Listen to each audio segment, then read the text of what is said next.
Yo, yo, yo! Let's call this one episode 126 of the Grease Pole Podcast. Appreciate you taking part. As always, each and every Monday, new episodes are available on Apple Podcasts and Spotify. Also simulcast on YouTube. Look up the Grease Pole Podcast. Hit subscribe, rate, review on the podcast platforms if you'd be so kind. Thank you very much for being here.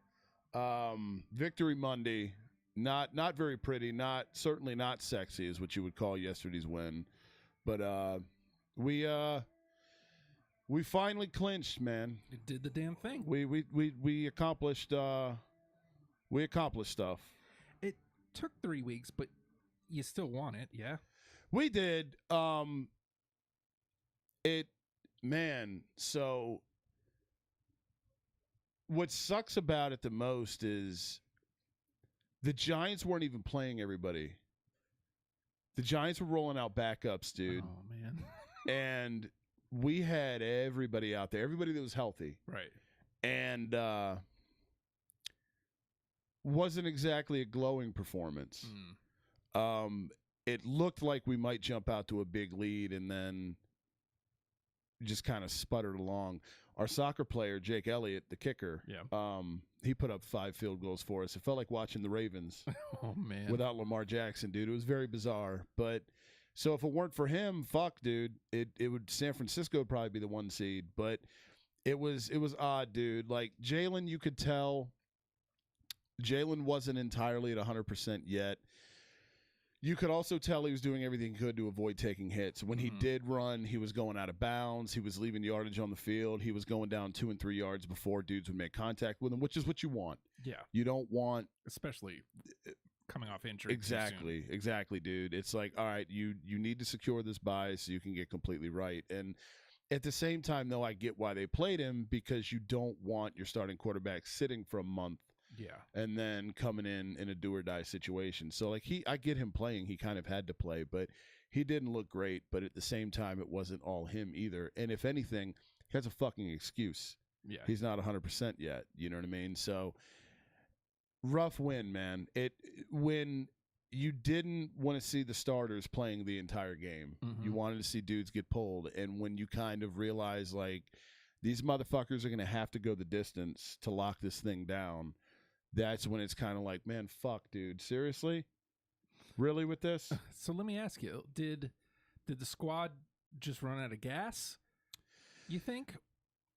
It's weird, dude. I know there's injury, is a big part of it. Yeah, it is. But the only 2 guys we were missing is Josh Sweat, Pro Bowl edge rusher, who injured his neck last week. He should be good when we come back in the divisional round. And then Lane Johnson, who got injured in the Dallas game with an abdominal strain, hadn't allowed a sack in over 2 years, all pro at right tackle. And that's where, when Hurts was taking sacks, that's where they were coming from, was his spot, because Jack Driscoll, bless his fucking heart, is not Lane Johnson. So, but those are big injuries, man. And it's like we were still putting heat on the quarterback, Davis Webb, for the Giants. That's that dude's name. He completed his first NFL pass and threw his first NFL touchdown yesterday, or scored his first NFL touchdown yesterday. It was a run.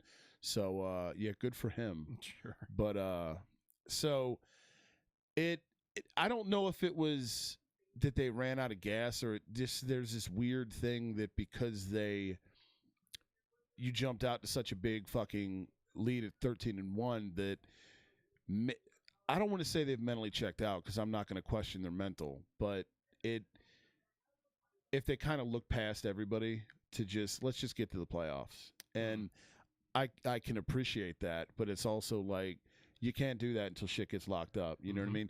If you had locked things up a week or 2 ago, none of you motherfuckers would probably be playing today. Yeah. Or you would be playing, but for a limited amount. And then you could sit your ass on the sideline and laugh and giggle like fucking... A series or 2 to keep the rust off. Yeah, exactly. And you can sit on the sidelines and laugh like schoolgirls with shiny new vibrators. But it wasn't what you'd hoped for. You'd left wanting to see more, even despite the win. Like, it was a win, but it was kind of like, man, it's you look at it and you go, are we cooling off at the worst possible time of the year? Yeah. You know what I mean? And yeah, there's injuries and stuff. We got Chauncey Gardner-Johnson back yesterday, all-pro safety, who led the league in interceptions when he went down against Green Bay, November 27th, I think that game was. So, and he had 7 tackles yesterday. Like, he looked good. And so we're starting to get dudes back. And, you know, A.J. Brown set the record yesterday for franchise single-season receiving yards. Devontae Smith set the record for most catches in a single season. And, you know, we set single-season sack record with 71, came within 1 sack of the 84 Bears of the all-time record. I wanted that thing so fucking bad, dude. And there were a couple times where we almost had him, and I'm like, fucking Davis Webb. You can't not him? Really? Fuck, dude. But in 14 wins, which is the most in the regular season in team history. It took the extra game to get it, but it's in the record books. It still looks the same. So, you know, I don't even remember the Super Bowl year, kind of the franchise record book really being rewritten to this extent. So it's kind of cool, you know, but it's also like you can have those records. I would have rather had more of a statement, because it honestly feels, it's weird, dude, because it's like I've never really been one to give a shit what the media, national media says, and I still don't, but it's like for a 1 seed, for a team that's 14-3, has the best record in the NFL, you're like, it's almost like an afterthought now. You know, lost too late. Yeah, and so it's in San Francisco comes out yesterday and fucking houses Arizona, you know, and Minnesota was impressive, and Dallas is always gonna be a glossy, shiny object because they're the Cowboys and they move the needle. But this team they play their best when they're the underdog. So in a weird, perverse way, it's actually shaping up perfectly because nobody's counting you out at 14-3. But when you kind of lose the momentum, like San Francisco, I think's won 10 straight now. They're white fucking hot, and they're down to their 3rd string quarterback. Yeah, Brock Purdy from Iowa State, who I liked a lot in college, but he was Mr. Irrelevant this year. He was the last pick in the draft. Like, wow. Dude, you don't expect that dude to come in after you lose your 3rd overall pick in the previous year, a guy that took you to the Super Bowl a couple years ago, and then this dude comes in and just keeps the train rolling, dude. Not quite the Brady story, but it's eerily similar. Yeah, dude, it's weird. It's like San Francisco always finds themselves in these weird quarterback situations where Tim Rattay is starting. Steve Bono, you know, Elvis Gerback. Oh my God, dude! Shout out to Elvis. Like, but it's kind of like the Kaepernick thing. Alex Smith goes down. And you're like, fuck, what are we gonna do? Then Kaepernick comes in, you know, and I know people hate him, but you can say what you want. That year, he set the fucking league on fire, and you know, he comes in, takes them to the Super Bowl, and they almost won the motherfucker. It's like the Niners always find themselves in these situations where they lose dudes, and then just the next guy comes in, and you know, somehow they went from having, you know, whatever, and now they have 3 quarterbacks, and the guy that arguably is the least impressive is the guy they traded up to take 3rd overall in the draft last year. But it's like, if you're the Niners, you don't invest that draft capital in it. They're going to give Trey Lance every opportunity they can to succeed because they've got the most invested in him. So it's weird because we had that with Carson and Jalen Hurts, and now it's like unequivocally Hurts is the fucking guy. Yeah. You know what I mean? But then there's also the weird PTSD of this is right around the time where Howie would probably draft a dude in the 3rd round. You know, just in case. Just in case. Jalen hurt his shoulder, so let's draft, I don't know, Hendon Hooker out of Tennessee. And you're like, what the fuck? But or do something to try to get Minshew ready to play if dude, that happens again. I don't know. Right. Well, it's weird because, like, he, against Dallas, he was fine. I mean, he threw 2 picks, but they weren't all on him. Quez Watkins is a broomstick, and he couldn't wrestle away from one of the Dallas players. I can't remember who. That's how one of those happened. But, I mean, New Orleans, he looked like shit, but the whole team did. The whole team just looked like disinterested, like they didn't want to be there. And it's like... By the way, if we needed more reasons to hate the Saints, remember how I told you a couple weeks back I had to pick the Cowboys? I think it was against the Titans. No, it was the Texans. They had to come all the way back. Yes. I was like, ugh. Yes. But I picked them in my survival league. Yep. So I was down to very few teams that I could pick. Texans, one of them, which in hindsight, I guess I probably should have, but did not have much confidence. Yeah. I was like, oh, the Saints just beat the Birds. They should be able to beat the Bears. I think that's who they were playing. I think so. They should be able to beat them, right? And I'm looking at it, and I'm at 7-0 at halftime. I'm like, oh, okay. They played like Carolina or somebody like that, I think. Oh, maybe. But yeah. They lost 10-7. I went from winning $90 at the beginning of the day to out because the Saints couldn't get it done. Thanks, New Orleans. Assholes. Thanks. I mean, I'm glad that you lost because we got your first round pick. I'm bummed that we didn't beat you last week, but because that would have buried you more. But I hate you for costing our guy money. The Saints are they're always in the way, dude. Always. I hate them so much.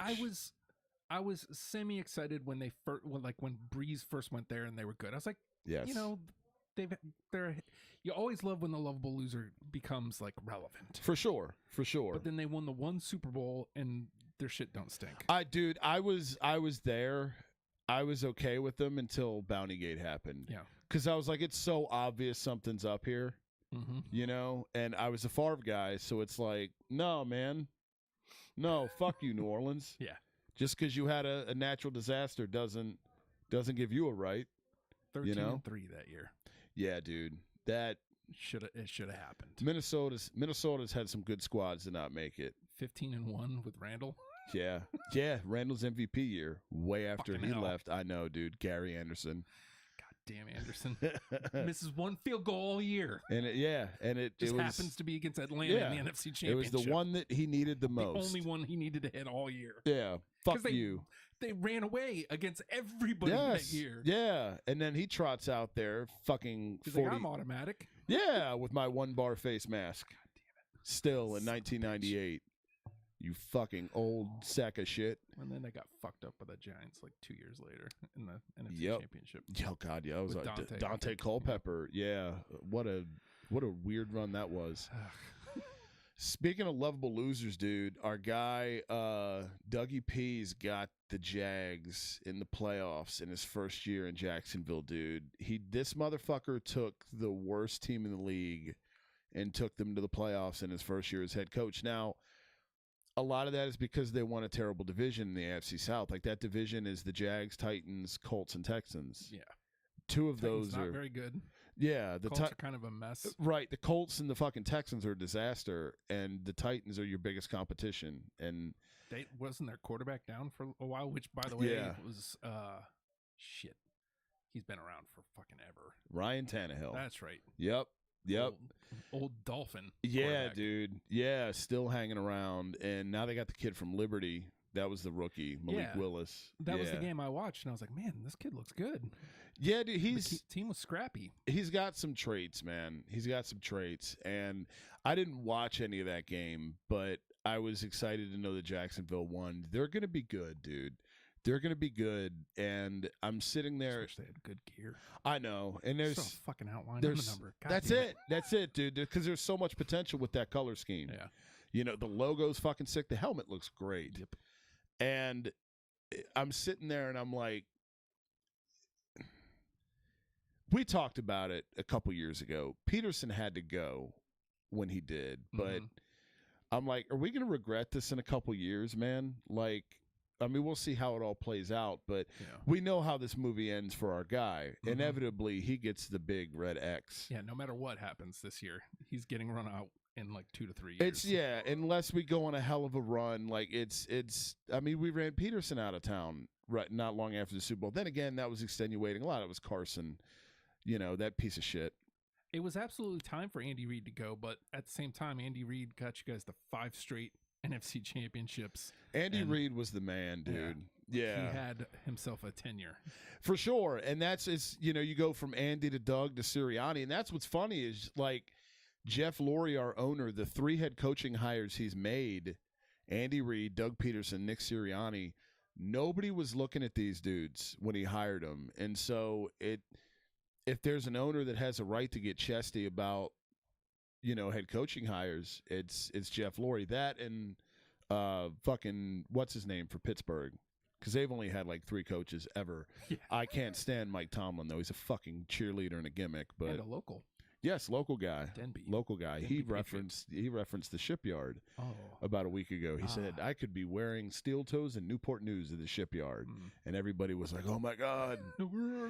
He mentioned it. Freedom. Yeah, diplomacy. And it's just like, this guy, everybody go fuck yourself. But it was, sorry to ask. No, you're good. I don't remember. Was Reed on the Holmgren tree, or was there somebody even above them? Reed was a Holmgren guy. He was the quarterback coach under Mike Holmgren when we hired him. Pederson was the offensive coordinator under Andy Reid in Kansas City, and then Sirianni was the offensive coordinator under Frank Reich. And so they've all had – it all started with Andy, and then they've all had connections to previous Philly coaches. So, which is kind of cool, I guess. And I mean, look, it's all worked out. I was just looking at the Pederson thing, and I'm like, if you're the Jaguars, you have to be so happy to have this dude. Yeah. Because you went from Doug Marrone, who was like a mental case, to Urban Meyer, who was a mental case in a whole other. Yeah. Run that dude under the. I hope that experiment's over. Oh, he's done, dude. There's The no NFL way, right? won't. The NFL won't touch him again. Some desperate college team might pay him, but he's done in the NFL, dude. And he should have never. It took a team like the Jaguars doing it because they wanted to try to be sexy, and that dude is toxic as fuck. He is toxic as fuck, and this isn't just a Penn State fan of me speak. I didn't like that dude back when he was at fucking Florida. Yeah. Fuck Urban Meyer, straight up. Shit. And didn't he go from Utah to Florida? Yeah, he went from fuck Utah over or something? Bowling Green, Utah, Florida, to Ohio State. And then he just, and at each stop he's always been like, once they stop being at the top, then he suddenly has health issues and it's not fun anymore and he needs to step away to be with his family. And then somebody else throws a shit ton of money at him and he's like, all right, I guess I'll come back, and I'll revive your program. It's all horseshit, dude. He's a fucking asshole and a piece of shit. But I mean, that's well documented. I love Sirianni, I do, and ultimately it worked out the way it should have for both teams. But I was thinking about it, and I'm just like, man, because they're both player coaches, and it's if the circumstances weren't what they were with Carson, and that situation against the Redskins or the football team at the time, where he sat Carson and put Jalen Hurts in on national TV and basically tanked the game away, then shit might be entirely different now, dude. Because like we sat on firing Pederson for like a week, if you remember. Like the whole cycle started going through, and about a week after, like the heat, and it was just like, all right, we're gonna let you go. And it was the right move, dude. I mean, it was the right move. I hate to say it, but he lost shit quick, and it was because of Carson. But there's no Carson in the locker room now, so Sirianni should hopefully be around a little longer than Pederson was. Hopefully, knock on wood. I was going to say, if he gets the big one this year, but that really doesn't solidify shit. No. Not in Philly. No. It's like, okay, we're going to be back in a couple years, yeah? And if not... Bye. Yeah, if not, you're going to fucking go bag groceries at Acme, motherfucker. I guess, does the rest of the fan base feel the same way that you do about Dougie P? Like, he's not necessarily beloved, but, like... A lot of times when somebody gets run out, like he's a pariah. Yeah, well, fuck now that the smoke is settled and the dust is cleared, like like the Eagles' Twitter account yesterday basically set out props to, so it's now that the animus has died down and I mean we're good, which helped. It seems like nobody hates him anymore. Which is good because he too took a lot of heat, as Sirianni's going to. Based off the way this season's gone, we have to at least make it there for him to not take a beating. Because if all four of the three previous times we've clinched the number one seed in the NFC, we've at least made it to the Super Bowl. Super Bowl 15, Super Bowl 39, then Super Bowl 52 we won. So we got it again. It's like, and I hate to say it, the way the team was all year, like, you got 2 weeks, dude. Yeah. You got 2 weeks, and it doesn't matter who you play. You gotta. I have this weird feeling the Super Bowl is going to end up being Eagles-Bengals, and actually, Frank and I were texting about that the other day, host of the Unofficial Bengals podcast, our guy. And he was like, man, we've been talking about it for a couple years, dude. Like, maybe. And I'm like, I just got a weird feeling, dude. Because they're fucking hot right now. Yeah. They are fucking hot. Bills and kind of cooled off, haven't they? Yeah, they dropped 35 on New England yesterday. The Bill, they came out like a house on fire because of the DeMar Hamlin incident. You know, they returned the opening kickoff, and it was a whole thing. Like, he was cool as shit.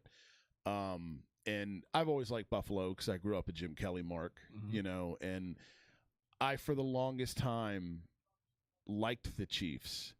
But I'm fucking sick of them now, dude. Yeah. I cannot fucking stand douchebag Patrick Mahomes and his shitty, toxic social media whore family. I fucking hate the Chiefs. And it sucks because Jason Kelsey's brother plays for them. And I love Travis Kelce.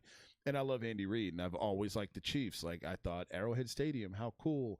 And the logo, the gear, I was like, fuck yeah. So when he left up, when we fired him and he went there, I was like, at least Big Red's going to a team I fuck with. And I'm fucking sick of them now. Yeah. But that's the three teams out of the AFC is Kansas City, Buffalo, Cincinnati. And Miami's quarterback had his third concussion a couple weeks ago.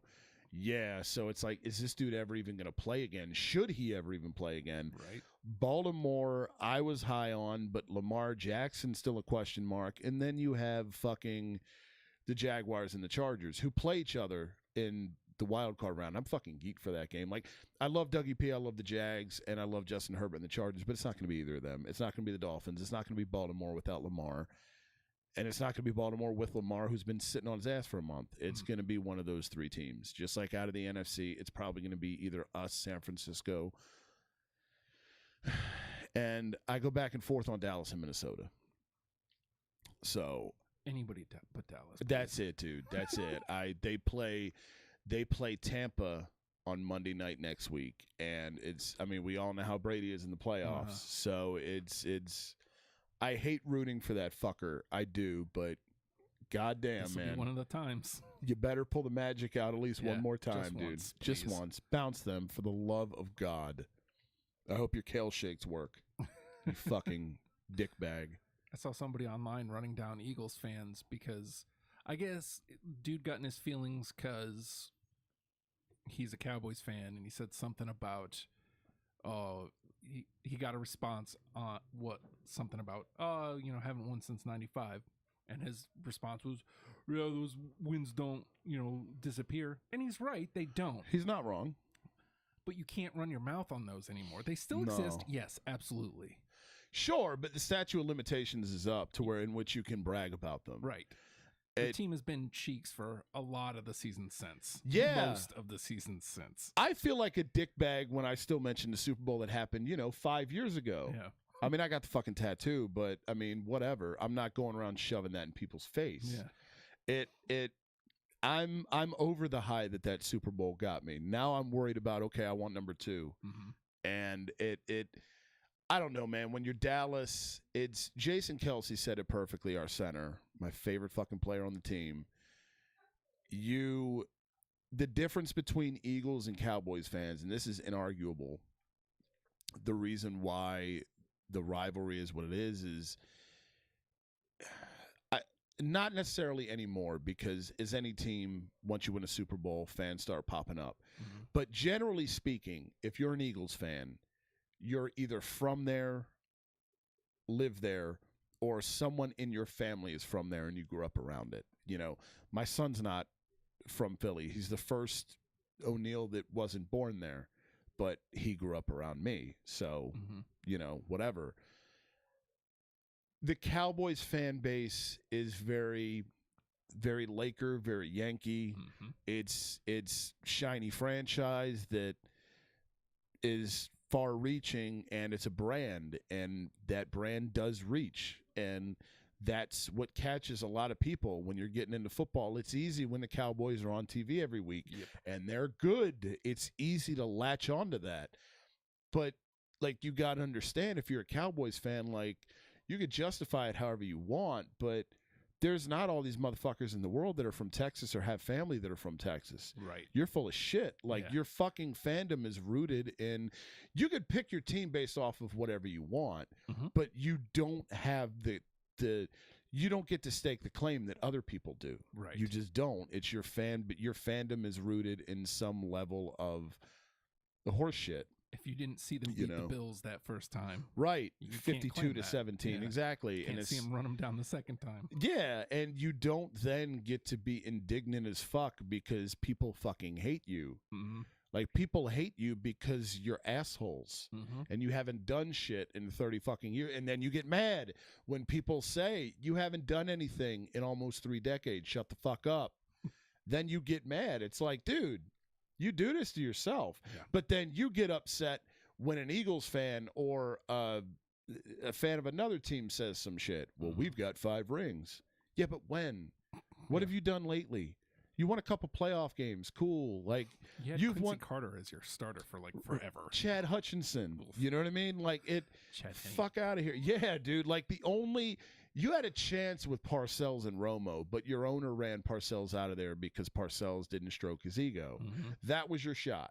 So it's very much, as long as Jerry Jones is alive, his ego is going to get in the way of any success. And that's what you got when you signed on for a plastic guy that, runs a fucking company, runs a football team, in Texas and wears white because they're the good guys. It's horse shit. It's all bullshit. And they can fuck themselves. And that's the way it is. You don't get to complain that people say that. Don't act like an obnoxious piece of shit when year in and year out, like, you've won like 4 playoff games since then. And yes, the first playoff game they won in 20 years was against us. Whatever. Okay, cool. We've also got a ring since then, all right? Suck it. Bottom line. So you said something about running down matchups, or did you want to listen to the voicemail? Let's let me do the matchups real quick. We'll save the voicemail for last because I'm flying blind into this. So I wanted to take a look at obviously the Birds are off this week. So I wanted to look at the possible matchups and kind of power rank. I don't want to say level of concern, but strength of the opponent and who I think the best matchup will be and so on and so forth. From who I would most like to see to who I'd least like to see. And, I think I worded that right. Fuck, who knows? Just take the ride with me. It'll make sense. We'll start at number 6 because you always got to end with number 1. Number 7 seed Seattle. And it's funny because Seattle plays San Francisco this week, and San Francisco's beat them twice. It's fucking hard to beat a team 3 times, dude. It's really hard to beat a team 3 times. And because we're the 1 seed, Seattle's the 7, which feels obnoxious to say. But if they win, we automatically play them. So, but at the end of the day, it's a team that still has Geno Smith at quarterback. Kenneth Walker's had a good rookie year, but the O-line's, they shouldn't even be an authentic playoff team. I'm still not in on the 7 seed. I get technically they're a playoff team, but when you start letting in, when you get to the end of the year and Pittsburgh and Kenny Pickett still have a chance to make it in, I'm not taking this shit seriously. Seattle's at number 6 as the 7 seed. The number 6 seed Giants at number 5, and division games are always tough. Just like we said with San Francisco and Seattle, it's hard to beat a team 3 times. The Birds beat the shit out of the Giants in Jersey a couple weeks ago, but it struggled yesterday, right? It wasn't sexy at all, but you're chasing Davis fucking Webb around out there. But I do think Jalen Hurts at 100% makes yesterday's game look entirely fucking different. Ultimately, I think talent disparity on paper plays out on the field if it were to be the Giants, and I think the Birds would run away with it. And the thing you have to keep in mind, too, is the playoffs, the NFC comes through the link, which is one of the few true actual home field advantages left. There's us, there's Arrowhead, fucking Buffalo. It used to be Rich Stadium. I can't remember what it's called now, Ralph Wilson Stadium. But yeah, Tampa at number 4. Yep, the 4 seed. And you've got to kind of, as long as they're alive, you've got to give them some level of respect because of fucking Brady. They won a shitty NFC South. They're under 500. They struggle to run the ball. So basically all you have to do at this point is just you pressure Brady. You pressure Brady. If you pressure him, you can rush him into making mistakes. You can't touch him. The refs won't let you touch him. But if you put heat in his face, he's going to make bad decisions. And I think at this point, it's not – the roles are reversed compared to what it was last year when they completely housed us 31-16 or whatever it was in the wild card round. I think if we were to see them in the divisional round for whatever reason, I think it would be, again, all due respect to 12, I think it would be a comfortable win for the Birds. But you have to respect the GOAT. You have to, even though we got our receipt in Super Bowl 52, motherfucker. Number 3, the 3-seed Vikings. And they're a bipolar experience because you got Kirk Cousins, and there's games where he looks like he's worth every dollar that they're paying him. And there's games where you go, what the fuck are they doing paying him this amount of money? They're loaded with weapons. You got Dalvin Cook. You've got Justin Jefferson, who's the best receiver in football. Adam Thielen is getting up there in age, but he's still solid. That offensive line is improving, but you have an inconsistent defense. This is a team that we played back in week 2 for the home opener, and you can't necessarily go off of that because that was at the embryonic phase of the season, but Minnesota, you can't – Case Keenum started a few years ago, the Super Bowl year, so it's a different team. Justin Jefferson now, it's a different roster, different head coach, so it's a different style of team. You can't just go because we beat the shit out of them 38-7 in the NFC Championship game before. That's the way it's going to go now.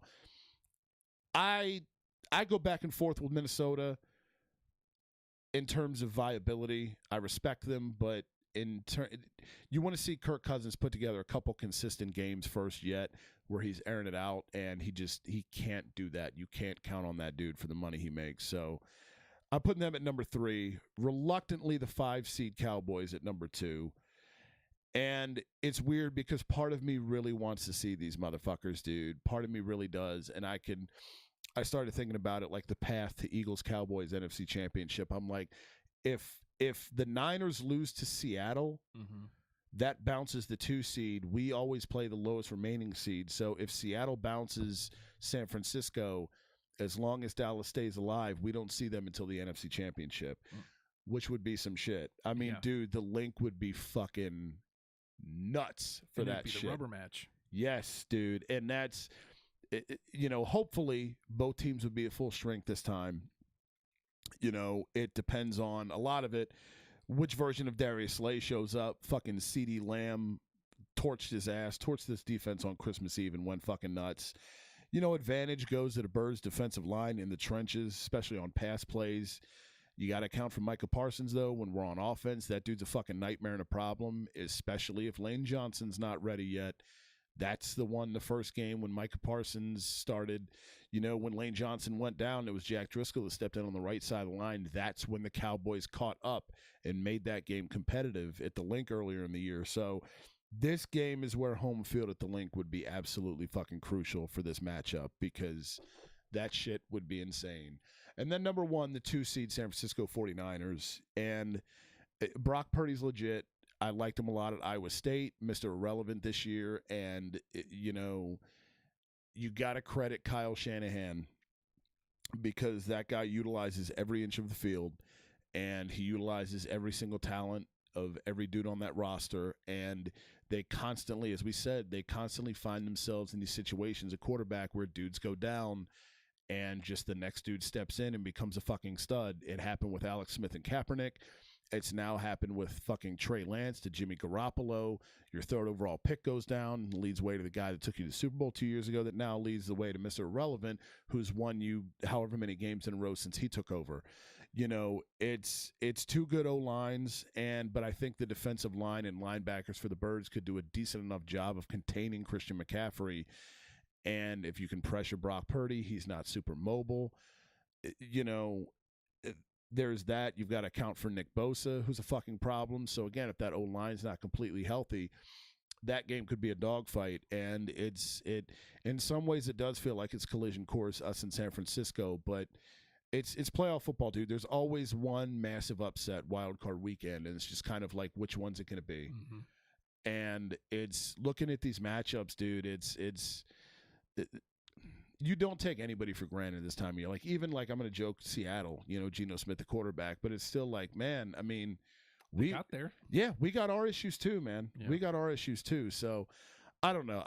San Francisco's been the one for about 3 or 4 weeks now. I've had earmarked, like, not that I'm afraid of any of them if I'm the Birds, but I think if you had to, I guess the best way to word with this ranking is teams you would most want to see to the least. San Francisco's the team I'd probably least like to see. Mm-hmm. So there's that. We get the week off to kind of see how everything is. Hopefully Josh Sweat and Lane Johnson get back healthy, and fly, Eagles, fly in the divisional round. So there's that. You told me there was a voicemail, though, and I'm very intrigued because I am flying completely fucking blind into this, so I don't know what to expect. All right. You'll know who it is almost immediately. Okay. Well. The champ is here, by the way. Not live and on location, just on location, taped, pre-recorded via satellite, because the champ's resting.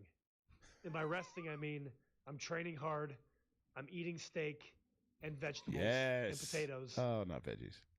And iron and lifting, because I will not be bested again. Justin, buddy. Hey, congratulations, man. You beat me. You bested me. Not only did all of your boys perform this week, not only did you beat me in the points, not only did you see my strategy of picking a goalie at the last minute to try to tie you in the wins, but you outright beat me. Congratulations, buddy. Something that Corey has never done and V has definitely never done. Sorry, guys, love you, but congratulations, man. It was a great week. It was great. It was down to the wire, literally down to the wire. I've not had to have that in some time. So, congratulations for humbling the champ, because we all need to be humbled sometimes. And I will applaud you for seeing that I picked a goalie last minute, and I wanted to wait longer, but I just couldn't. There was a couple other games in our league going on that could have used a goalie, and I was like, man, I got to pick him up right now, or I'm just going to be screwed. So I always go, and I'm letting you behind the curtain here a little bit, everybody. I always go for, I would have rather tried and lost than not done anything at all, because I'm not a do nothing bitch. So I'm a doer, and that's what I did. And Justin, you saw my strategy, and well, I mean, go figure. The Flyers weren't going to beat anybody, let alone Toronto Maple Leafs. So, I mean, hell, what are we going to do? Anyway, I've been going on for a long time here now. Congratulations, Justin, for beating me. I'm a man of my word. I said this year that if anybody beats me, I would congratulate them live on the air. So here we go. I'm not live, but same. So anyway, great job, buddy. Congratulations. Broad Street Cheeks, hey, keep on trying. V, love you so much. Go Bowie. Yes. It was down to the wire. Like he was putting the boots to me early in the week, and then the boys just showed up and putting assists and power play points. Fuck yeah, dude. And I caught up, and it was like 5-4 him going into Saturday. And then one of my goalies finally got a win, and his goalies were shit in the bed all week. I was like, oh shit, I'm up 5-4 going into Sunday. Yeah. I sat all my goalies. So I was like, fuck it, nobody's playing. Right. He picks up a goalie. I was like, nope. Let me try to get that dub. Yep. I wish the boys would have showed up goals, like, because he doubled me in hits, like 93 hits this week. Yeah, it's tough, but hits are a weird one, dude. Yeah, I was trying to chase him down on. My strategy was to try to chase him down on shots because we were close, right? And that's what he's talking about. It went down to the wire between the goalie matchups and shots. Like it was going to be one or the other. Like right. He was either going to tie me with a goalie win, or I was going to catch him on shots. And the boys, plenty of assists. Right. No shots. Apples for days. Like, but okay. This does wonders, though, for the squad. You know why? Because every time, and we sit here off air and on air, whenever any of us is playing Joe and just go, oh, fuck. Yep. So this is good for the psyche, though, man. Yep, if you face him in the playoffs or in the chip, You Yeah. know you can beat them. Yeah, as long as the boys show up is Right. the thing. Right. I got Thomas this week, and I beat him earlier in the season. Mm-hmm. It's like I'm just trying to walk him down, man. I know. I feel you, dude. I just feel trying you. to walk Thomas down. Yeah. I've got Taylor this week, and she's the 5. I'm the 6 currently. So we're both playoff teams. But I'm still a few games under 500. I'm the Tampa Bay Bucks of the Tug Nut Cup. And it's bizarre because picked up another win in her league. I'm 10-3 in her league. It's a points league. 10-3, dude. 2-game lead on first. I've had first on lock in her league all year long, dude. And Tug Nut Cup, I'm just like sputtering along. Yeah, dude. Well, it is what it is. I mean, it's a competitive league this year too. It is, man. Everybody's playing. Yes. But one team. Yeah. So and again, like the thing with categories is even the teams that don't play are tough outs. Yeah, because you're still getting shit, and it's when you only have one team, and I think he's got some shit going on. Yeah. Which is understandable. But when everybody else is locked in, it's every point you got to fight for. Like, I've had 2 winning weeks in a row, and I don't think I've had that all year. When I woke up, because I played Sean this week, when I woke up this morning, it was like, okay, didn't shit the bed, didn't give it away. I was like, all right, cool. I also want to point this out. I got the dub, but technically it doesn't mean jack. Other than if it comes down to it in the playoffs, hopefully we can scrap. Right. I don't know if he's trying to lull me into some sense of false sense of security. Yeah, because really wins are technically meaningless as in the league that we're in. Right. Because it's points based. Yes. So, I mean, 5-4. If this is playoffs, he's out. Yep. And this conversation is over. Yep. But in the regular season, doesn't really matter. No. I gained some points. He gained some points. Right. But you gained more than him. I gained more than him. So you close the gap. Yeah. I ain't chasing. I don't think there's enough time left in the season to chase Joe down. No, I don't. But I might be able to chase Thomas down. Well, actually, he's first. It's in it. And then, of course, there's him and Mike at 2 and 3, as always. And it's just like, you motherfuckers.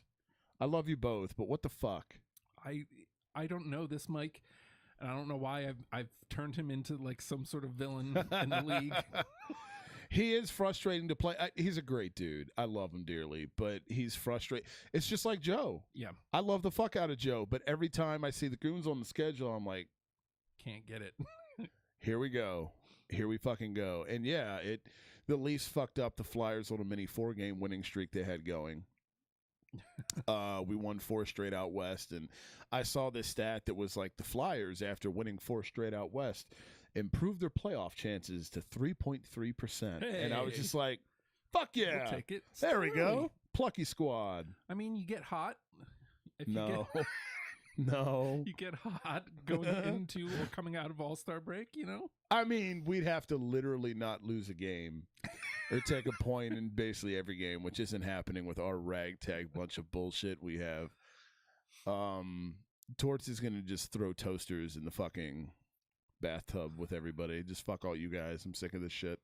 And I can't say that I blame him, but it's great, dude, because this is, as we talked about, I think last week, this is where everything starts to ramp up a little bit. Mm-hmm. We're January now. It's the new year. The calendar's turned. So, yeah, dude. I love hockey season. Yeah, dude. And this, I guess, would be some good punctuation on it. I love that Joe came on to the show last week, and his proclamation was, the season's officially started. And his season officially starts with an L to the dumpster fire. Yeah, you're 0-1, Hot Joe. We love you, but you're nothing in the win column, buddy. What gives with that? So I just don't want to play him again until the playoffs. Yeah, I don't exactly. think I have to. Because he's in my conference, I think, isn't he? Yep. Yeah. Yep. Fuck, dude. It's me, Taylor, Mike, and him, I think. And then Sean. What the fuck? We're shaking shit up next year, man. I don't like the Kiprazov conference. Oh, what do I got? Thomas V. Will and Clark. Will and Clark. Yep. I mean, Clark is the team is obviously cheeks. Like he's not getting any dubs, but he's still getting points. Yeah. It's going to be an interesting stretch, dude. It's going to be because it's nobody's really out of it. No, You know, except so Clark, yeah, except Clark, which we love him. That's our guy, but busy man. yeah, and that's understandable, dude. Shit, sometimes you know what, life's more important than fantasy hockey. That's right. You know, it's in the big picture. We talk about it a lot and we love it, but realistically, it's yeah, in the pantheon of issues, not super high. But what is super high is the Birds picking up their first dub of the playoffs. Next week, we will find out on next week's episode whom we play. Feel free to comment below with who you'd like the squad to play, who you'd most like to see in the divisional round. Come to the link. Hit the subscribe button if you'd like. Lots more playoff and draft content to come. It's almost cocaine season, kids. Hit the subscribe button if you're a draft mark so you can follow along with us. And we will see you back here next week. Enjoy the playoffs, kids. See you then. As always, go Birds.